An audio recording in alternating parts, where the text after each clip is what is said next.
Sebuah kecelakaan lalu lintas yang menewaskan seorang warga negara asing kembali terjadi.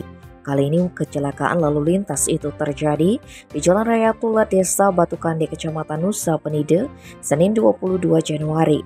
Bule berkebangsaan Polandia itu jatuh ke jurang dan nyawanya tak bisa tertolong.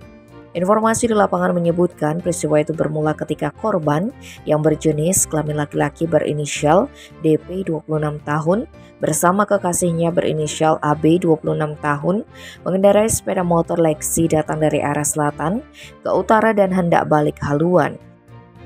Namun saat hendak balik haluan, korban tidak mampu mengendalikan kendaraannya sehingga korban bersama pacarnya jatuh ke jurang sedalam kurang lebih 9 meter.